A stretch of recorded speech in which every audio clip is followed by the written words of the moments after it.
आपने अपनी इस किताब में ये दिखाने की कोशिश की कि गोलवलकर स्वाभाविक उत्तराधिकारी शायद हेडगेवार के थे।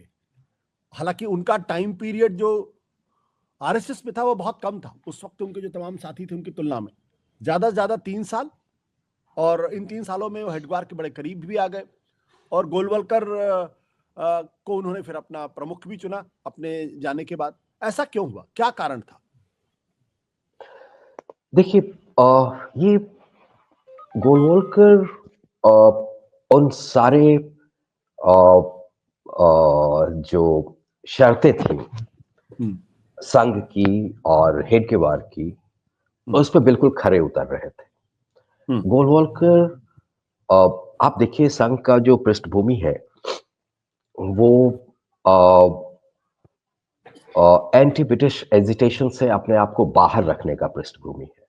हम्म। हम्म। और इनफैक्ट 1935 में हेडगेवार ने जब 10वीं सालगिरह मना रहे थे संघ का, तो उन्होंने तो ये भी कहा था कि ब्रिटिश राज को उन्होंने एक एक्ट ऑफ प्रोविडेंस कहा। हम्म। तो वो तो पृष्ठभूमि साफ है। हम्म। गोलवलकर अपने तरफ से कभी भी एंटी ब्रिटिश स्ट्रगल में पार्टिसिपेट नहीं किया था उन्होंने, और वो धीरे धीरे उसी सेम डायरेक्शन में वो भी चल रहे थे। एक हम्म। मुकाम एक एक एक मोमेंट आता है जहां की वो नजदीक आ जाते हैं संघ के और हेडगेवार के, और फिर हम्म। अ, वो आगे बढ़ते हैं। लेकिन उस समय भी हेडगेवार के मन में गोलवलकर को अपना उत्तराधिकारी बनाने का कोई साफ साफ हमको कोई एविडेंस नहीं मिलता है।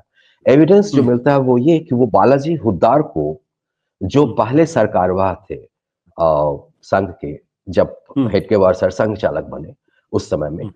तो उनको अपना उत्तराधिकारी बनाने का उनके मन में विचार दिख रहा है, इसके आर्काइवल एविडेंस है। हम्म। लेकिन बालाजी हुद्दार का लाइफ ट्रैजेक्टरी बदल जाता है। एक बार वो हम्म। लंदन चले जाते हैं 35 36 के दौरान, और फिर वहां पे जब वो स्पेनिश सिविल वॉर में पार्टिसिपेट करते हैं, कम्युनिस्ट हम्म। लोगों के संपर्क में आते हैं, एंटी इंपेरियलिस्ट हो जाते हैं।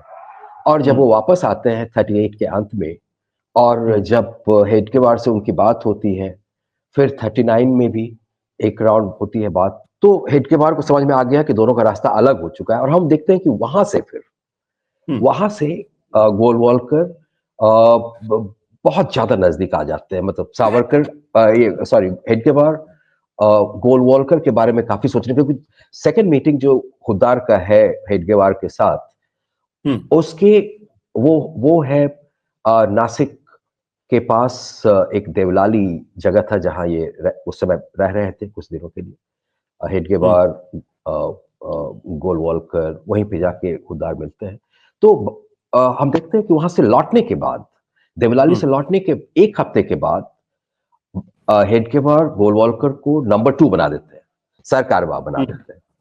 और हम्म। फिर एक साल के बाद जब उनका डेथ होता है तो वो सरसंघ चालक बन जाते हैं।